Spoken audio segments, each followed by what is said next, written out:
بیان کرنے میں ہجر فراق اور درد سارے جگ کا اکٹھا کر کے ثابت کرتا ہے کہ وہ میرے دل کے کشکول میں، جبکہ ایسا ہوتا نہیں ہے. پر سرکار جب بات فرماتے ہیں تو یہ شاعری نہیں ہے. اور اگر آپ مزید اس کی تشریح نہ مانگے تو آپ کی مہربانی ہوگی. اتنا میں نے کہہ دیا، اب دوبارہ لطف لیں. سرکار نے مخدومہ کے لیے فرمایا بطول میرے جگر کا ٹکڑا ہے. اور اس بات کو سمجھنا ہو تو پھر حدیث میں آگے ہے، فرمایا جو چیز بطول کو دکھ دیتی ہے وہ مجھے دکھ دیتی ہے، اور جو چیز بطول کو راضی کرے اور خوش کرے وہ چیز مجھے راضی کرتی ہے اور خوش کرتی ہے. کیا بات ہے جناب. کتب حدیث میں یہ حدیث موجود ہے. ابو جہل کی بیٹی تھی، بعضوں نے نام جمیلہ اور بعضوں نے جویریہ لکھا ہے. اس کی شادی کا پیغام مولا علی پاک حیدر کرار مشکل کشا کے لیے آیا تو یہ بات سیدہ پاک تک پہنچی. سیدہ پاک حضور کے دربار میں حاضر ہوئی. عرض کی کہ عورتیں باتیں کرتی ہیں کہ آپ بیٹیوں کے معاملے میں جلال میں نہیں آتے. اس کا مطلب کیا ہے کہ مولا علی دوسری شادی کرنا چاہتے ہیں، ان کی رضا اس طرف ہے، تو آپ اس معاملے میں جلال میں نہیں آتے. سرکار نے فرمایا سارے نو بلاؤ مسجد. سب کو بلایا مسجد میں، اور کیا فرمایا؟ وہاں یہ بات فرمائی. اور اب میں آپ کا انتظار کروں گا کہ آپ کتنا سمجھیں. وہاں اس خطبے میں میرے کریم نے یہ بات فرمائی بطول میرے جگر کا ٹکڑا ہے، جو چیز اسے دکھ دیتی ہے وہ مجھے دکھ دیتی ہے، اور جو چیز اس کو خوش کرتی ہے وہ مجھے خوش کرتی ہے. فرمایا میں علی کو اجازت نہیں دیتا. اللہ اللہ اللہ اللہ، یہ معمولی بات نہیں ہے. میں علی کو اجازت نہیں دیتا کہ وہ دوسری شادی کرے.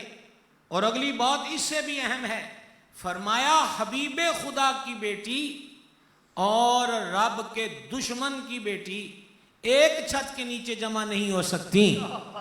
میں علی کو اجازت نہیں دیتا. جب بات احترام اور تعظیم اور توقیر اور ادب کی ہو تو وہاں عقل اور علم کے گھوڑے نہیں دوڑائے جاتے. آپ میری باتوں کو سمجھ رہے ہیں؟ آپ میری باتوں کو سمجھ رہے ہیں؟ جہاں مرکز عقیدت ہو وہاں دلیلیں بھی ہوں تو چھوڑ دی جاتی ہیں. آج ہماری اکثریت بے ادبی کے دائرے میں کیسے داخل ہوئی ہے؟ انہوں نے مالکوں کے حکم کے آگے عقل کے گھوڑے دوڑانے شروع کر دیے. اذان فجر ہوگی ہے، اب کھانا نہیں ہے، تو اب آگے سوال نہیں بنتا کہ کیوں نہیں کھانا، جب ان کا حکم ہے بات ختم. کو سمجھ آ رہی ہے؟ 20 رکعت تراویح سنت ہے، اب آگے ان بحثوں کی کیا ضرورت ہے کہ واجب تو نہیں ہے، فرض تو نہیں ہے، نہ پڑھی تو روزہ تو ہو جائے گا. بھائی صاحب آپ کدھر جا رہے ہیں؟ بات یہاں تک تھی کہ کریم کی سنت ہے. اگلے سوال کس نے سکھا دیے؟ اگلا سوال تو بنتا ہی نہیں، کیونکہ سرکار علیہ السلام کی ذات پر داڑھی شریف میرے کریم نے ایک مٹھی رکھی اور قبضے میں لے کر ارد گرد کے بال تراش دیتے. اب کسی فقیر نے یہ لکھا ہے، کسی نے یہ لکھا ہے، کوئی پیر صاحب مٹھی سے گھٹ رکھتے ہیں، کوئی مولانا صاحب کم رکھتے ہیں، بعضوں نے کہا ہے کہ ایسا بھی ہو سکتا ہے ویسا بھی ہو سکتا ہے. آپ بعضوں کے ہیں کہ حضور کے ہیں؟ کلمہ سرکار کا پڑھا ہے کہ بعضوں کا؟ پوچھ سکتے ہیں ہم آپ سے؟ بولیے گا. کلمہ حضور کا پڑھا ہے، غلامی ان کی ہے، شفاعت ان سے ملے گی، نجات ان کے ابرو کے اشارے پر ہے. تو یہ کیا بات ہوئی کہ اگلی بحثوں میں چلے گئے؟ بھائی صاحب حضور کی ذات جب آ جائے تو پھر سارے ہتھیار علم کے چھوڑ دینے چاہیے. بات لمبی ہوگی تھوڑی سی لیکن بے جا نہیں ہوئی. مولا مرتضیٰ جیسا عالم کون سا ہو سکتا ہے؟ میں علم کا شہر علی اس کا دروازہ، یہ میں نے آپ کو حدیث سنائی ہے. میں حکمت کا شہر علی اس کا دروازہ، یہ بھی میں نے آپ کو حدیث سنائی ہے. حضرات صحابہ اکرام علیہ رضوان فرماتے ہیں، یہ بعض لوگ دما چوکڑی لگاتے ہیں، ہڑا ہڑی کرتے ہیں کہ وہ جی مولا علی کی شان میں کہیں کتب اہل سنت میں حدیث نہیں ہے. ہم نے کہا جتنی ہمارے پاس ہے کسی کے پاس ہے ہی نہیں ہے.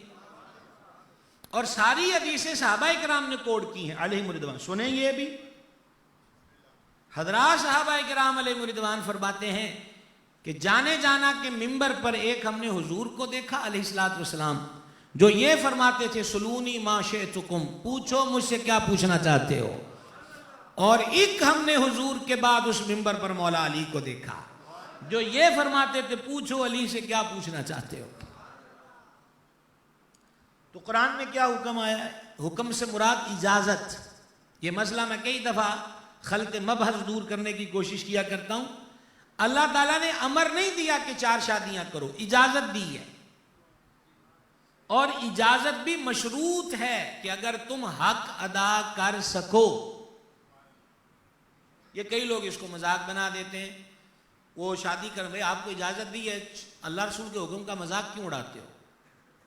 اللہ نے فرمایا اگر عدل کر سکو، عدل مینز برابری، سب کو ایک جیسا ایکول رکھ سکو، کپڑے لتے میں، دوا دارو میں، رہائش میں، طعام میں، وقت دینے میں، اگر سب سے عدل کر سکتے ہو تو پھر ایک کے بعد دوسری کی اجازت ہے، دوسری کے بعد تیسری کی اجازت ہے، تیسری کے بعد چوتھی کی اجازت ہے۔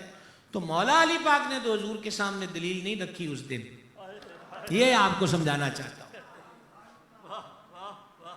نہیں صحیح رکھی دلیل، مولا علی نے کوئی نہیں دلیل رکھی کہ حضور جب اللہ تعالیٰ اجازت دے رہا ہے تو آپ کیسے منع کر سکتے؟ مولا علی کو پتا ہے کہ ہم نے رب کو جانا اور پہچانا ہی اسی ذات کے ذریعے سے۔ اعلیٰ حضرت فرماتے ہیں جو تیرے در سے یار پھرتے ہیں در بدر یوں ہی خار پھرتے ہیں، اور دوسرے مقام پہ اعلیٰ حضرت کہتے ہیں با خدا، اس کا مطلب خدا کی قسم، با خدا خدا کا یہی ہے در، نہیں اور کوئی مفر مقر۔ مفر مقر کا مطلب ہے فرار ہو کر، اور مقر کا مطلب ہے، یہ مکر کاف والا نہیں قوف والا ہے، اس کا مطلب ہے قرار گاہ، جہاں بندے کو ٹھکانہ مل جائے۔ اعلیٰ حضرت کہتے ہیں کہ حضور کا دربار چھوڑ کر نہ کوئی ٹھکانہ ہے، نہ کوئی گھرانہ ہے، نہ کہیں پناہ ہے، نہ کہیں نجات ہے۔ با خدا خدا کا یہی ہے در، نہیں اور کوئی مفر مقر، جو وہاں سے ہو یہیں آ کے ہو، جو یہاں نہیں وہ وہاں نہیں۔ تو یہ انداز کرم ہے حضور سید عالم علیہ السلام کا حضور مخدومہ کی ذات بابرکات کے لیے۔ سیکھنا کیا ہے ہم نے ان کریموں سے؟ اب اختتام کی طرف ہم بڑھیں گے چند لمحوں تک، تو اب چند پہلو حضور مخدومہ پاک کی سیرت طیبہ کے۔ سرکار سیدنا کریم ابن کریم امام حسن مجتبی علی جدہ الکریم وعلیہ الصلاۃ والتسلیم، آپ فرماتے ہیں کہ والدہ ماجدہ اکثر رات مصلی پر اللہ تعالیٰ کی عبادت میں گزار دیتی۔ یہ بات آپ نے سمجھ لی بھائی صاحب؟ بولتے بہت لیٹ ہو، بولتے بہت لیٹ ہو بھائی، آج جہاز ٹائم سے آ گیا ہے تو آپ لیٹ بولنے لگ گئے ہو۔ توجہ ہے آپ کی؟ سیدہ پاک ساری رات مصلی پر اللہ کی عبادت میں گزار دیتے۔ یہ میں نے رکا اس لیے ہوں کہ آپ روٹین وائز یہ جملے سنتے ہیں، لیکن یہ بات معمولی نہیں ہے کہ حضور سیدہ کائنات رضی اللہ تعالی عنہا ساری رات مصلی پر یاد الہی میں گزار دیتی، یہ بات معمولی نہیں۔ وجہ 2 دن 3 دن کا فاقہ، غور کریں گے ذرا، 2 دن 3 دن کا فاقہ، گھر کے کام بھی خود کرنے ہیں، چکی چلانی ہے، اور یہ ہمارے بچے تو جانتے ہی نہیں ہوں گے چکی کیسے چلاتے ہیں، ہاتھ والی چکی کا۔ اب یقینی بات ہے کہ سندھ کراچی ہو تو وہاں بھی تو اس دور کے اندر یہی چلتا تھا کہ چکی اسی طرز پہ چلتی تھی، ہاتھ سے 2 پارٹ ہوتے پتھر کے، بڑا مشکل ہوتا ہے چکی خود چلانے، صفائی کا عمل خود کرنا ہے، حسنین کریمین کی تربیت خود فرمانی ہے، مولا علی پاک کے معاملے کی ذمہ داریاں خود نبھانی ہیں، پھر ساری رات مصلی پر بھی۔ اب ہم لوگ صبح فجر پڑھ کے سو جائیں اور 4 بجے اٹھے کہ اجے زور کا وقت ہے، اور پھر ہم کہیں گے ہم نے 20 تراویح بھی پڑھ لی، تو کیا کمال کیا؟ سحری بھی خوب جمائی، افطاری کے لیے بھی کثیر چیزیں ریڈی ہیں، فاقے کا کوئی خدشہ نہیں ہے، سہولتیں موجود ہیں، مسجدوں میں آؤ، گرمی ہو تو اے سی ہے، سردی ہو تو ہیٹر ہے، پانی کا بڑھیا انتظام ہے، ہر چیز موجود ہے۔ وہاں ہلکے سے دیے کی روشنی، ہائے ہائے، سارا دن کے کام، اور میں نے تو ابھی آپ کو 2-3 دن کا فاقہ کہا ہے، اگلا جملہ بھی سن لیجئے، اس فاقہ کشی میں بھی نفلی روزہ،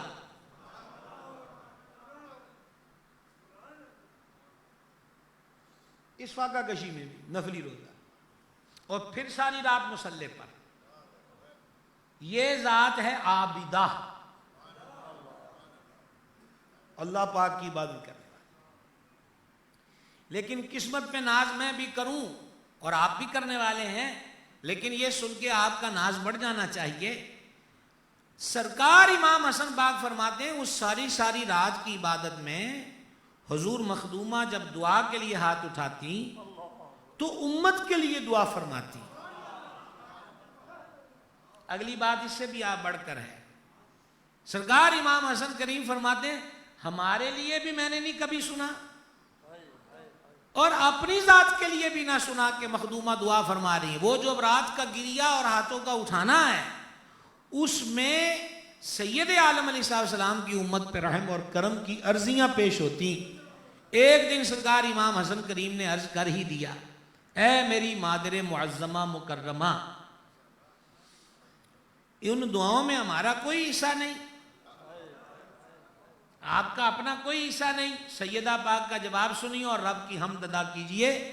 سیدہ کریمہ نے فرمایا بیٹا، پہلا حق پڑوسیوں کا ہوتا ہے، اپنی باری بعد میں آتی ہے۔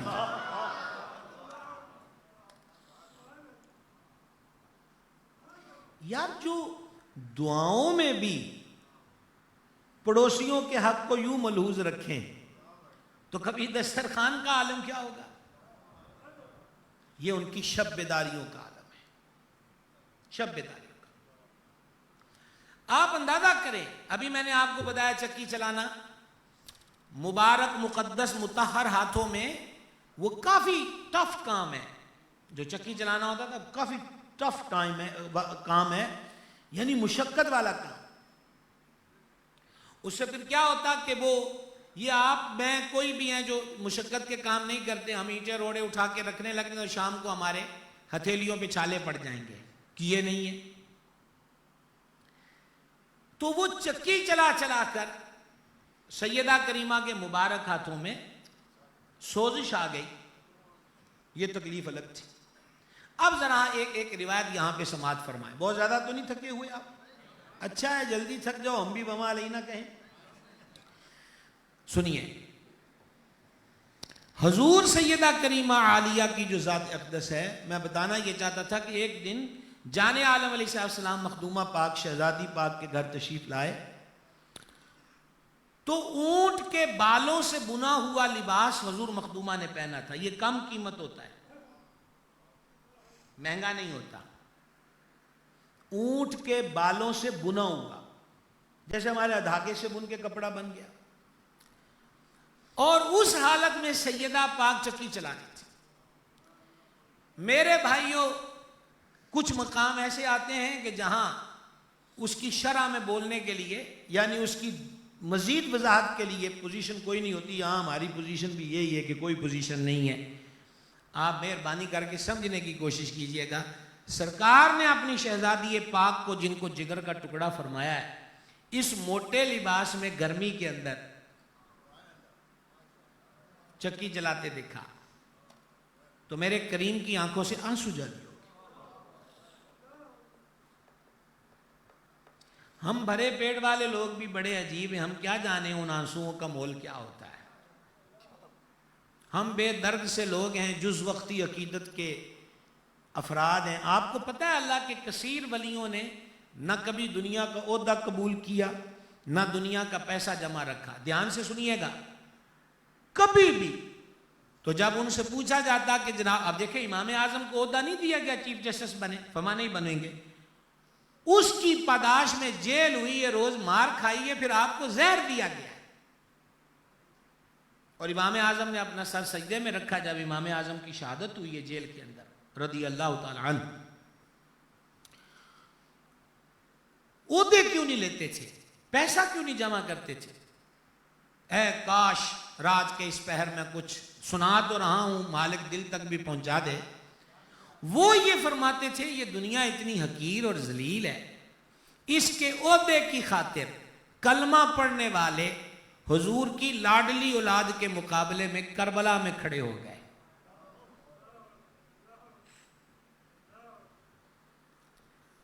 ابن سعد کھڑا ہو گیا صرف تہران کی گورنرشپ کے لیے،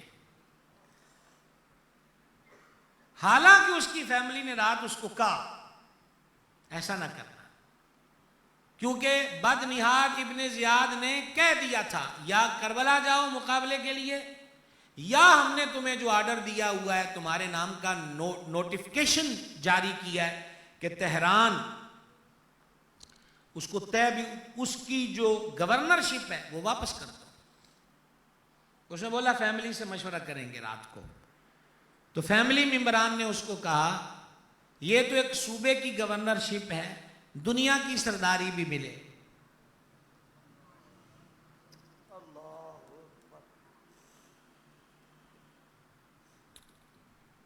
سرکار کے لاڈلوں کے مقابلے میں کھڑا نہ ہونا۔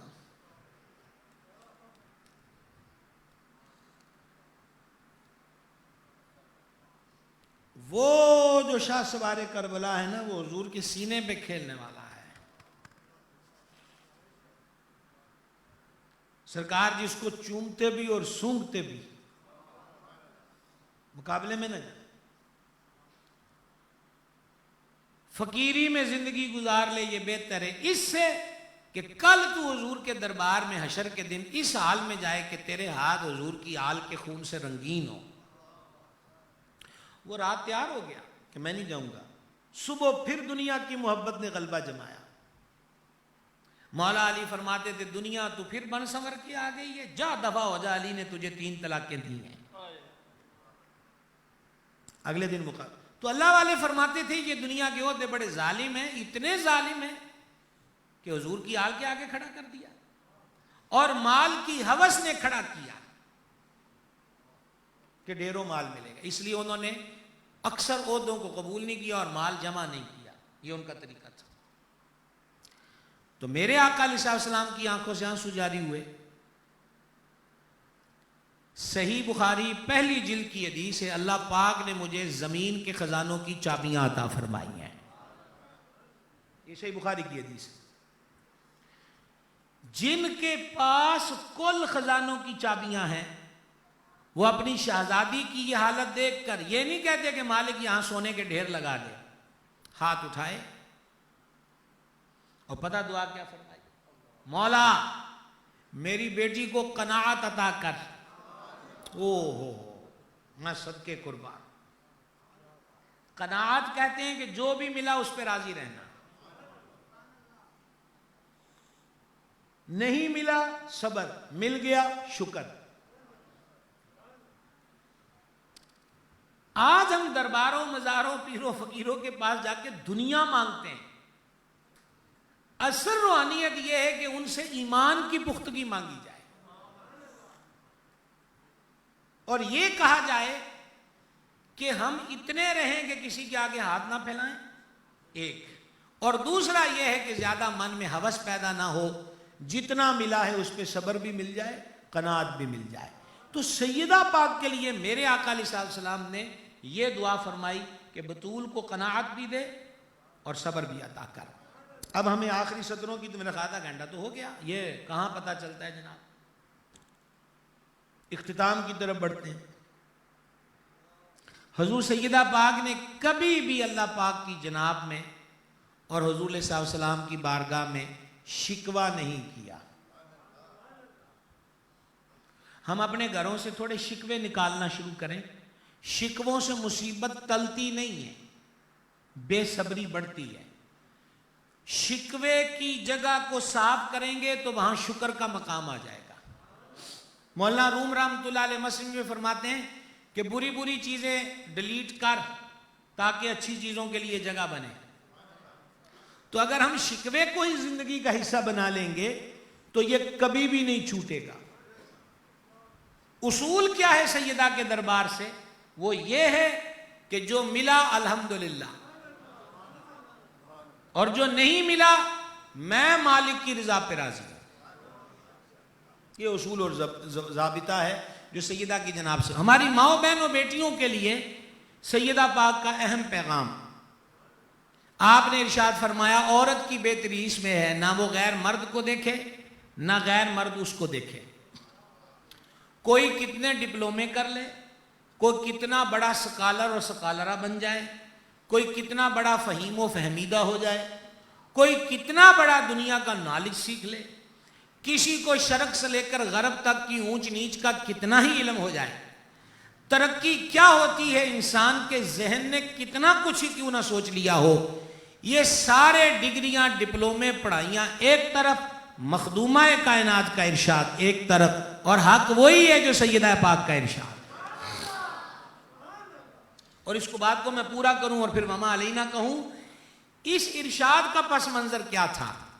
میرے آقا علیہ السلام تعلیم کے لیے، یہ دیکھیں نا، اللہ تبارک و تعالی صحت سلامتی والی لمبی زندگی عطا فرمائے مخدوم اہل سنت حضرت علامہ مولانا محمد اشرف گرمانی صاحب دامہ اقبالہ کو، کہ جب بھی ہم کراچی آتے ہیں تو ان کا آپ لوگوں سے کتنا پیار ہے۔ یہ ویسے میں خوش طبی کے لیے جملہ کہہ رہا ہوں کہ ہم مسافروں کے آرام کا خیال ہو یا نہ ہو، کہا آئے ہو تو یہ جو دیوانے ہیں ان کو بھی دو باتیں سرکار کی سنا دو۔ اور میں کہتا ہوں مساجد کے مصلی پر کھڑے ہونے والے حضرات یہی درد پیدا کر لیں تو بہت بہتری آ سکتی ہے، خیر کا پیغام عام ہوگا۔ اور ہم تو ان پچھلے دنوں میں وہاں پنجاب میں بہت فکر مند رہے، جو آپ کی طبیعت میں تغیر آیا، یہ پورے گلستان جوہر کے گلستان کی بہار ہیں۔ اتنی مساجد اور مدارس پہ توجہ کرنا، ان کے جملہ امور کو دیکھنا، اور پھر کئی بار یہاں میں کہہ چکا ہوں کہ پنجاب سے آنے والے علماء اور مشائخ اگرچہ بڑے بڑے دروازے ان کے لیے کھلے رہیں، لیکن سارے لپک لپک کر یہاں آتے ہیں، یا مقناطیس لوہے کو کھینچا کرتا ہے یا لوہا مقناطیس کو کھینچا کرتا ہے۔ تو یہ دونوں طرف کی آپس کی محبت ہے، اور یہ شرف آپ گلستان جوہر والوں کو ملا ہوا ہے۔ اور یاد رکھیے گا بندوں سے بہاریں ہوتی ہیں، اور یہ ہم نے دیکھا ہے 35 سال ہو چلے مجھے تقریریں کرتے ہوئے، یہ ہم نے نگر نگر پھر کے دیکھا ہے، عمارتیں بھی وہی رہتی ہیں، روشنیاں بھی وہی رہتی ہیں، ان کے حجم اور سائز بھی وہی رہتے ہیں، رونقیں وہ نہیں رہتی۔ بندوں کے وجود سے رب نے برکتوں کو جوڑا ہوا ہے، یہ ایک حقیقت ہے۔ اور ہم دعا گو ہیں کہ اللہ تعالیٰ لمبی خیر والی زندگی آپ کو عطا فرمائے، کہ آپ اسی طرح اس بہار میں اضافے کا سبب رہیں۔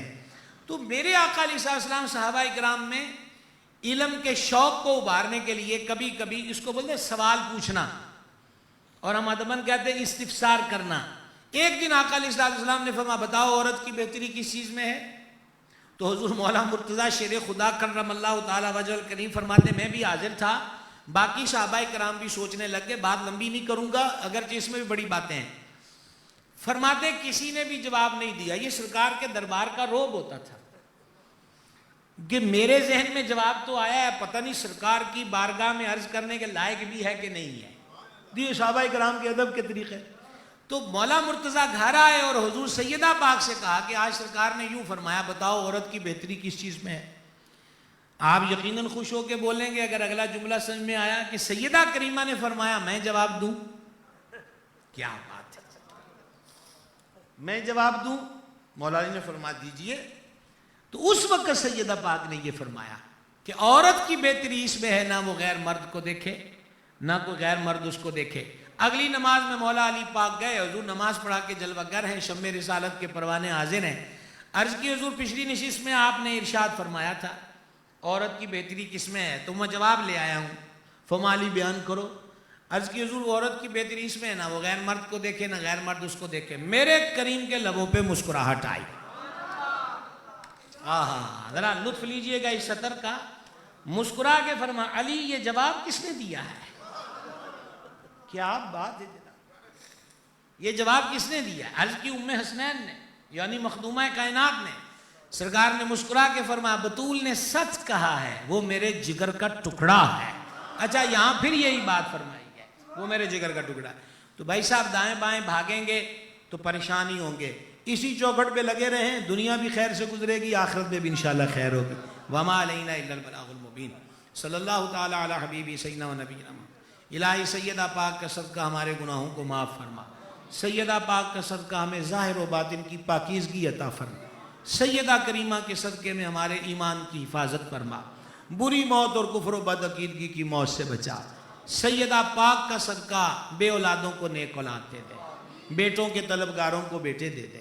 سیدہ کریمہ کا صدقہ جو ماں باپ اپنی اولاد خصوصاً بیٹیوں کے رشتے نہ ہونے کی وجہ سے پریشان ہیں، مخدومہ کے گھر کی خیرات دے دے، ان کے فیض کی برکت دے دے، غیب سے مدد فرما، ایسے مجبور باپوں کی مشکلوں کو دور کر دے، اور جن کی بیٹیاں بیاہ کر اپنے گھروں میں چلی گئیں، سیدہ کریمہ کے آستانے کے صدقے میں ان بیٹیوں کو اپنے گھروں میں خوشیاں دے، آبادیاں دے، برکت دے، خیر اور سلامتی عطا فرما۔ مخدومہ پاک کا صدقہ ہمیں کسی کا محتاج نہ کر، دنیا اور آخرت کی خیر دے۔ مخدومہ کریمہ کی دعاؤں کے صدقے عالم اسلام پہ کرم، مخدومہ کی شب بیداریوں کا صدقہ فلسطین کے مجبوروں کی مدد یا رب، غزہ کے مظلوموں کی مدد یا رب، غزہ کے مظلوموں کی مدد یا رب۔ مولا کلمے کے نام پہ بننے والی اس عظیم سلطنت پاکستان کی حفاظت فرما، اس کی خیر فرما، اسے نظام مصطفیٰ کا حسن عطا فرما۔ الہی اسے دہشت گردی سے محفوظ اور مامون رکھ، امن اور سلامتی دے، امن اور سلامتی دے، امن اور سلامتی دے، خیر اور برکت نازل فرما۔ حضرت قبلہ علامہ اشرف گرمانی صاحب کو کامل شفا، کامل صحت مرحمت فرما۔ ہم میں سے جو دیگر بیمار ہیں ان کو شفا دے دے، جو ہمارے گھروں میں بیمار ہیں ان کو شفا دے۔ مولا اس مرکز اہل سنت کی بہاریں تا دیر قائم اور دائم رکھ، تا صبح قیامت قائم رکھ، نور کے چشمے پھوٹتے رہیں۔ جو بچے یہاں پر دین کا علم سیکھ رہے ہیں ان کو مزید علم نافع عطا فرما، پڑھنے پڑھانے والوں کی خیر، خدمت گزاروں کی خیر۔ الہی بحق بنی سیدہ کہ برقول ایماں کنی خاتمہ، اگر دعوتاً رد کنی ور قبول، منو دست دامان آل رسول۔ وصلی اللہ تعالی علی حبیبہ سیدنا و مولانا۔